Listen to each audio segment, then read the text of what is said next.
जय गुरुदेव। गुरुर्ब्रह्मा गुरुर्विष्णु गुरुदेवो महेश्वरः। गुरुः साक्षात् परम ब्रह्म तस्मै श्री गुरुवे नमः। अर्चनी वंदनी प्रातः स्मरणी परम पूजनी गुरुदेव के चरणों में बारंबार वंदन कर आरंभ करते हैं। वास्तुशास्त्र के इस पाठ्यक्रम में review of the ancient wisdom का अध्ययन चल रहा है। उस क्रम में हम संस्कृत को देख चुके हैं, व्याकरण को देख चुके हैं, थोड़ा सा परिचय, एकाक्षरी, मातृका विज्ञान, अमरकोश, निघंटु, इसको देख चुके हैं। उसके पश्चात हमने वेद को भी थोड़ा बहुत समझा, ऋग्वेद, सामवेद, यजुर्वेद, अथर्ववेद, और थोड़ा आगम ग्रंथों का परिचय प्राप्त किया। आज की इकाई में, आज के पाठ में हम विभिन्न विषयों का थोड़ा सा परिचय प्राप्त करेंगे। लगभग 1850 से करीब 7500 वर्ष तक, 1950 समझ लो, तब तक बहुत अधिक कार्य जो है वो भारतीय विधाएं जो हैं, विद्याएं जो हैं, उन पर हुआ है। उसमें चाहे वो विष्णु धर्मोत्तर पुराण हो, चाहे ऋग्वेद हो, चाहे आपका भाष्य हो, महाभाष्य हो, काशी का ग्रंथ हो, व्याकरण हो, भारत की जितनी प्राचीन विधाएं हैं उन पर लगभग 1950 तक तो बहुत काम हुआ है। लेकिन उसके बाद जो है वो अपने को, जब अपन स्वतंत्र हो गए, उसके बाद काम या कार्य कह लो, इन पे बहुत कम हुआ, ऐसा हमें प्रतीत होता है। खैर, अभी थोड़ा सा विषय को देखें तो मनोविज्ञान के जो ग्रंथ अपने पास उपलब्ध हैं उसमें पतंजलि योग सूत्र हमेशा मानते हैं, योग वासिष्ठ ये ग्रंथ हैं। समाज के ऊपर, सोशियोलॉजी पर मनुस्मृति। एजुकेशन का अपना सिस्टम इतना स्ट्रांग था कि हजारों वर्ष पूर्व अपने यहाँ ऐसे विश्वविद्यालय थे जहाँ विश्व भर से जो विद्यार्थी हैं वो स्टडी करने आते थे। उस समय की जो प्रसिद्ध यूनिवर्सिटीज़ थी उनमें तक्षशिला, नालंदा, विक्रमशिला, ये प्रसिद्ध विश्वविद्यालय उस समय के रहे हैं। कविता कह लो, पोएट्री कह लो, उसका जो ग्रंथ है वो अपने पास उपलब्ध है, उसका नाम है महाभारत। अपना ऐसा मानना जानना है, जहाँ तक हमें जानकारी है, कि यह विश्व का सबसे बड़ा महाकाव्य है। इसमें 1,00,000 श्लोक हैं और इसकी रचना, जैसा उस समय का आप देखोगे, सुनोगे तो वो वेद व्यास जी हैं, गणेश जी हैं, लेखन चल रहा है ना, वो सब सुनने को, जानने को मिलेगा। भगवत गीता जो है वो इसी के, जो भीष्म पर्व है, अलग अलग जो अध्याय हैं उनका नाम है, उसमें भीष्म पर्व का एक भाग है जो भगवत गीता के नाम से प्रसिद्ध है।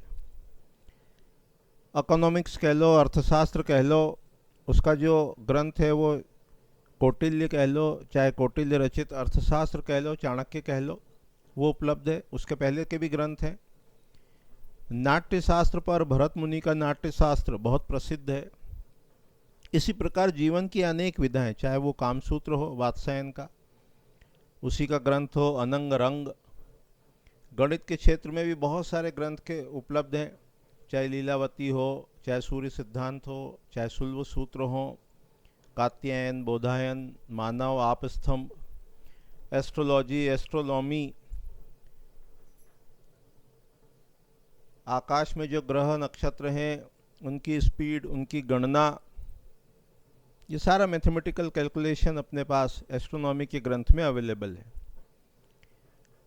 चिकित्सा विज्ञान के ग्रंथ कह लो, चरक है, सुश्रुत है, वाग्भट है, माधव निधान है, सारंगधर संहिता है, भाव प्रकाश निघंटु, ये हजारों हजार वर्ष पूर्व चिकित्सा पद्धति कितनी सशक्त या स्ट्रांग थी, ये अपने पास उपलब्ध है, अवेलेबल है। ये एक क्रम हुआ अध्ययन अध्यापन का। वास्तु को सबसे आखिरी में देखेंगे, review of the ancient wisdom में। इसके अलावा 64 कलाएँ अपने यहाँ प्रसिद्ध रही है, उसका वर्णन मिलता है। और अब वैदिक परंपरा के अंतर्गत जो ग्रंथ वेबसाइट्स पर अवेलेबल हैं उनको भी थोड़ा सा संक्षेप में केवल उनकी लिस्ट कह लो, नाम कह लो, वो देखने का प्रयास करते हैं। एक वेबसाइट है, उसका नाम है वैदिक रिजर्व, है ना। जब उस पर अपन जाते हैं और अपन देखते हैं तो महर्षि महेश योगी जी द्वारा पूरे वैदिक वाङ्मय को 40 क्षेत्रों में विभाजित किया गया है। उसमें वेद है, ऋग्वेद है ऊपर, ऋग्वेद, उसके बाद सामवेद, यजुर्वेद, अथर्ववेद। थोड़ा सा स्क्रीन को जूम कर देते हैं। ऋग्वेद, सामवेद, यजुर्वेद, अथर्ववेद। उसके बाद वेदांग है, शिक्षा, कल्प, व्याकरण, निरुक्त, छंद और ज्योतिष। फिर षड दर्शन है, न्याय, वैशेषिक, सांख्य, योग, कर्म, मीमांसा, वेदांत। उसके बाद आयुर्वेद के ग्रंथ हैं। उसके बाद उपवेद हैं, गंधर्ववेद, धनुर्वेद और स्थापत्य वेद। उसके बाद आयुर्वेद के ग्रंथ हैं, काश्यप संहिता, भेल संहिता, हारिस संहिता, चरक, सुश्रुत, वाग्भट, भाव प्रकाश, शारंगधर, माधव निदान। उसके बाद उपनिषद हैं, उपांग में आरण्यक है, ब्राह्मण है, स्मृति है, पुराण है, इतिहास है। उसके बाद प्रातिशाख्य है, ऋग्वेद प्रातिशाख्य, शुक्ल यजुर्वेद प्रातिशाख्य और अथर्ववेद प्रातिशाख्य। अब ये आपको क्यों दिखाया इस वेबसाइट पर? जब आप जाओगे तो जैसे आपने ऋग्वेद को क्लिक किया, तो ऋग्वेद को क्लिक किया तो यहाँ पर आपको ऋग्वेद मिलेगा, ऋग्वेद। उसके अलग अलग अलग अलग मंडल मिलेंगे। यहाँ आपने क्लिक किया मंडल 1 पर, तो ये ऋग्वेद का आपके सामने आ गया। प्रथम अध्याय कह लो, प्रथम मंडल कह लो। और ये अग्नि मिले पुरोहितम वाला ये अपने पास आ गए। इसके ऋषि हैं, देवता हैं, छंद हैं, अपन पहले देख चुके हैं। इसके जो देवता हैं पहले सूक्त के वो अग्नि है, ऋषि ये अग्नि है, ये मधुच्छंदा ये ऋषि है और गायत्री जो है वो छंद है। तो इस प्रकार से इस वेबसाइट पर सारे वेद, ऋग्वेद, सामवेद, यजुर्वेद, और अब जैसे सामवेद में आप गए तो सामवेद को क्लिक किया तो नीचे सामवेद आ गया पीडीएफ फाइल के रूप में। यहाँ पर आप क्लिक करेंगे तो ये सामवेद आ गया, ये उसके मंत्र आ गए। सामवेद गान की विधि है, गान की कि जो मंत्र हैं उनका गान कैसे होता है, पाठ भी वहाँ जो वेबसाइट अपन ने वैदिक हेरिटेज देखी थी उसमें अपन पाठ भी इसका सुन सकते हैं। तो इसी प्रकार यजुर्वेद, अथर्ववेद है। उसके बाद जो शिक्षा, ये जो अपने पास शिक्षा, कल्प, व्याकरण, निरुक्त, छंद और ज्योतिष हैं, तो उसके जो ग्रंथ हैं शिक्षा के वो अपने पास उपलब्ध हैं। ऋग्वेद शिक्षा है ना, शुक्ल यजुर्वेद शिक्षा, कृष्ण यजुर्वेद शिक्षा और साम यजुर्वेद शिक्षा और अथर्व वेद शिक्षा, सामवेद शिक्षा और अथर्ववेद शिक्षा। अब जैसे ये गौतमी शिक्षा है तो यहाँ जाओगे तो आपको पीडीएफ मिल जाएगी। तो बहुत सारा काम अभी अध्ययन अध्यापन का, मनन चिंतन का वो अभी शेष है। अभी तो आपको वो लिटरेचर बता रहे हैं कि वो कैसे अपने पास वो सारा साहित्य उपलब्ध है, उसकी एक हिंट आपको दे रहे हैं कि कहाँ वो अवेलेबल है। इसी प्रकार कल्प के ग्रंथ हैं, ये सारे ग्रंथ यहाँ उपलब्ध हैं। ये कल्प है, इसी में ग्रही सूत्र हैं, अपन जिसको जानते हैं समझते हैं, जो अपने पास उपलब्ध है वो है आश्वलायन ग्रही सूत्र।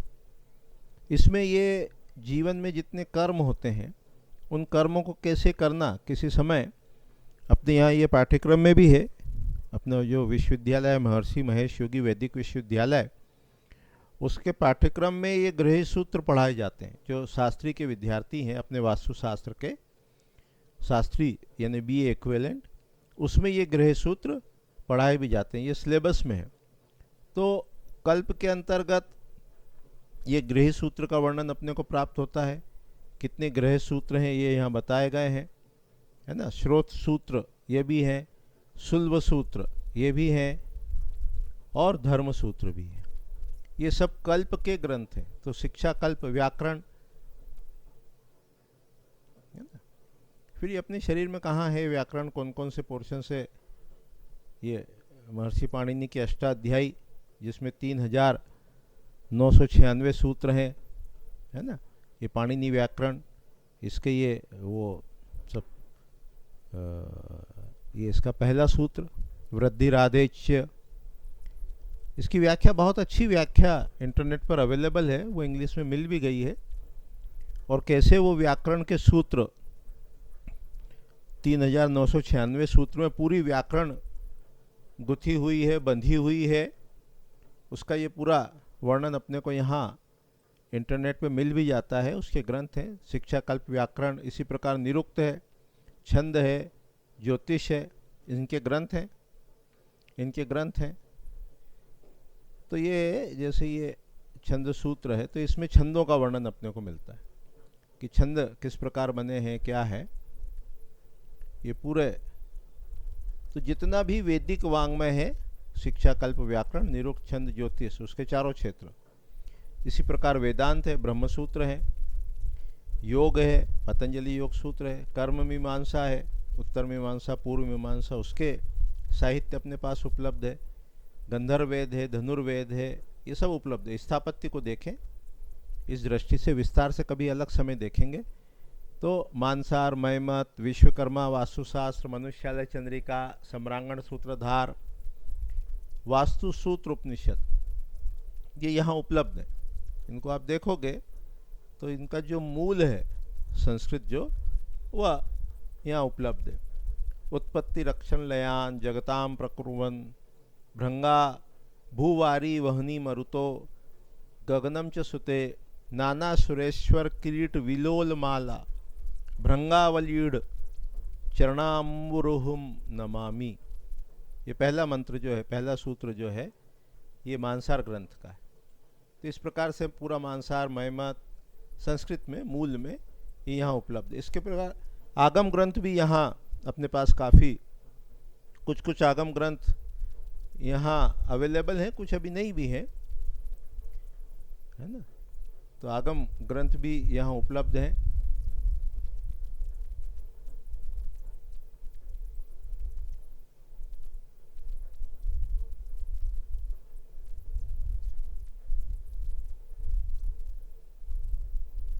तो इस प्रकार से ये पूरा वैदिक वाङ्मय और उसका काफ़ी कुछ लिटरेचर यहाँ पर अवेलेबल है। इसमें स्मृति ग्रंथ भी है, स्मृति जिसके अभी अपन उधर चर्चा कर रहे थे, स्मृति ग्रंथ भी है।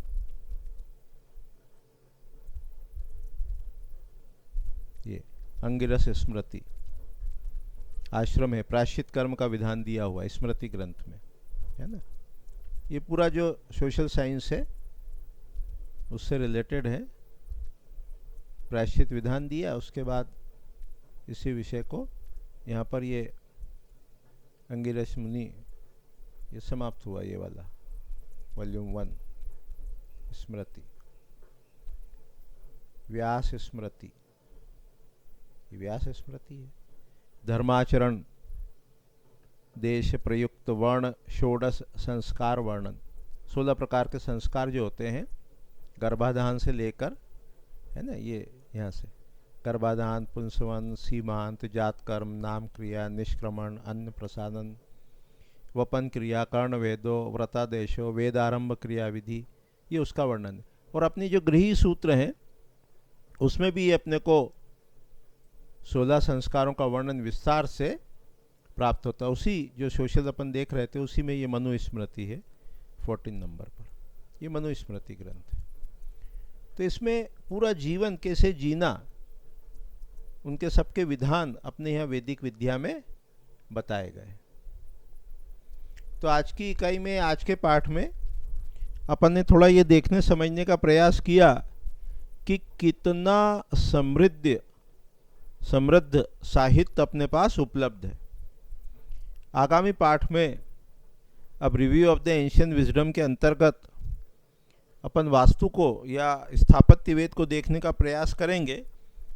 और उसके कंटेंट को समझेंगे कि किस प्रकार से टाउन प्लानिंग है, किस प्रकार का मटेरियल अवेलेबल है, हजारों हजार वर्ष पूर्व भवन निर्माण के कैसे 14 पदार्थ थे, लेंथ विड्थ हाइट के कैसे रेशो होते थे, जिससे व्यक्ति जो है वो समृद्धि को प्राप्त होता था, लंबाई चौड़ाई का कैसा अनुपात था जो अलग अलग प्रभाव उत्पन्न करने में सक्षम था, आकार और उनके क्या प्रभाव होते थे, रंग और उनके क्या प्रभाव उत्पन्न किए जा सकते हैं, ये सब हजारों हजार वर्ष पहले अपने पास कैसे उपलब्ध था, उसको अपन ग्रंथ के माध्यम से, श्लोक के माध्यम से देखने का, समझने का प्रयास करेंगे। अभी इतने ही कह के वाणी को विराम देते हैं। जय गुरुदेव, जय गुरुदेव।